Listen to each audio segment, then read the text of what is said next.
Dari Bandung yang teduh, lahir seorang anak yang kelak menggambar masa depan bangsanya. Seorang arsitek yang menjadikan karya sebagai bentuk cinta untuk rakyatnya. Di studio ITB, ia merajut mimpi. Goresan tangannya tak hanya membangun bangunan, tapi juga harapan. Karya-karyanya seperti Masjid Al-Irsyad jadi simbol kesederhanaan dan makna. Saat berdiri di hadapan rakyat, suaranya bukan sekadar janji. Kita membangun bersama petani, bersama korban bencana, bersama seluruh warga. Inilah pemimpin yang membangun dengan hati. Ikuti terus Ignite Legacy dan jadikan kisah ini bahan bakar untuk keberanian.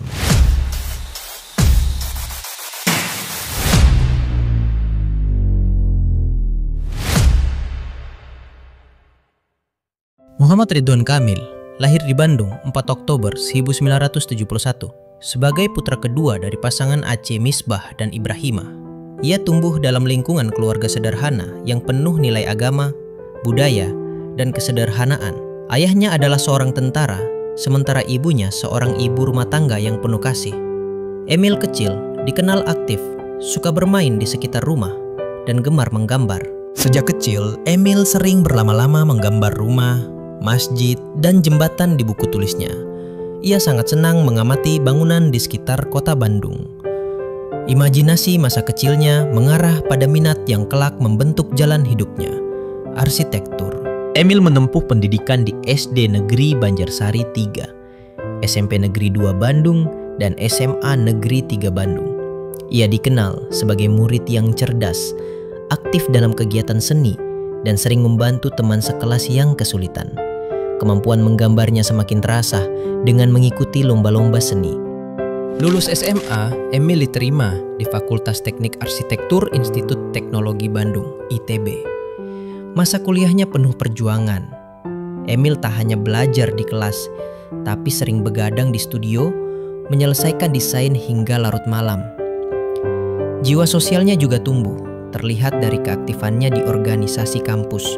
Saat masih kuliah, Emil sudah rajin magang di proyek-proyek kecil. Ia belajar langsung dari lapangan tentang realita pembangunan kota. Hal ini membuka wawasannya bahwa arsitektur tak hanya soal gambar, tapi juga tentang manusia dan kehidupannya. Emil lulus dari ITB dengan predikat baik. Berkat kerja keras dan prestasinya, ia mendapat beasiswa S2 di University of California, Berkeley, Amerika Serikat. Di sanalah ia mendalami urban design dan belajar langsung dari kota-kota yang berhasil menata warganya dengan baik. Selesai kuliah di Berkeley, Emil sempat bekerja di firma arsitektur terkemuka. Ia ikut merancang tata kota dan ruang publik di San Francisco dan sekitarnya. Ia belajar bahwa kota harus dibangun dengan hati, bukan sekedar beton dan aspal. Rindu pada tanah air, Emil memutuskan pulang. Tahun 2004, ia mendirikan Urban, biro arsitektur yang ia pimpin dengan filosofi keberlanjutan, ramah lingkungan, dan berpihak pada rakyat kecil. Banyak proyek urban berorientasi sosial, rumah murah, ruang publik, masjid modern. Salah satu yang dikenal luas adalah Masjid Al-Irsyad Satya di Bandung, yang unik, tanpa kubah, dan penuh filosofi kesederhanaan. Emil juga aktif dalam kegiatan sosial, mengajar arsitektur, memberi seminar, dan menjadi inspirasi anak muda tentang pentingnya karya untuk negeri. Melihat kota Bandung yang banyak masalah, Emil tergerak mencalonkan diri sebagai wali kota Bandung tahun 2013. Ia tak diusung partai besar, tapi berjuang dengan dukungan rakyat. Emil menang dengan suara mayoritas. Kemenangannya disebut kemenangan warga Bandung yang ingin perubahan nyata. Sebagai wali kota, Emil menggagas taman tematik, sistem smart city, jalur sepeda, dan aplikasi publik. Bandung berubah menjadi kota kreatif yang dipuji dunia. Emil memanfaatkan media sosial untuk mendengar langsung keluhan warga.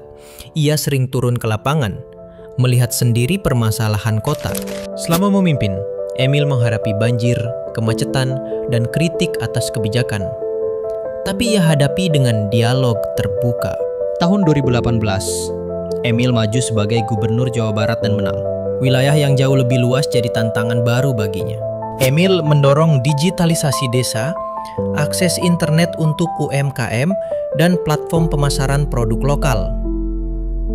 Tujuannya, rakyat desa bisa naik kelas.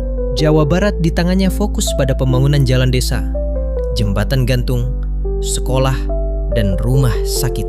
Emil mengembangkan wisata berbasis budaya dan alam, seperti Geopark Ciletu, dan membina pelaku ekonomi kreatif muda. Saat bencana banjir, longsor, hingga pandemi COVID-19, Emil aktif turun ke lokasi, memimpin langsung bantuan kemanusiaan. Emil diuji dengan kehilangan putra sulungnya, Emeril Khan Mumtaz, dalam musibah di Swiss. Dengan penuh keikhlasan, ia tetap menguatkan diri untuk rakyat. Emil percaya kepemimpinan harus kolaboratif.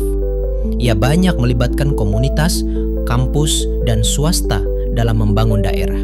Emil aktif menyuarakan pentingnya pendidikan karakter, teknologi, dan budaya baca di kalangan muda. Ia sering mewakili Indonesia dalam forum dunia, mengenalkan inovasi daerah dan budaya Jawa Barat. Bagi Emil, arsitektur adalah jalan untuk melayani sesama, menghadirkan keindahan dan manfaat bagi semua. Di masa COVID-19, Emil giat mengedukasi publik, mendukung vaksinasi, dan mengawal distribusi bantuan sosial. Ia dikenal sebagai pemimpin yang mahir menggunakan media sosial untuk komunikasi langsung, humor, dan edukasi. Setiap kebijakan dan karya Emil selalu mengusung pesan optimisme. Kota dan desa harus jadi ruang hidup yang membahagiakan.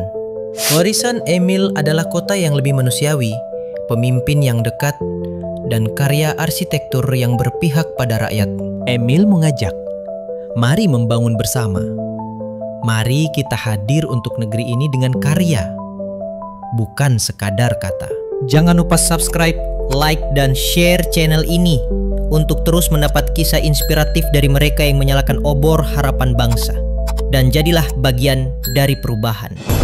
Is Ignite Legacy.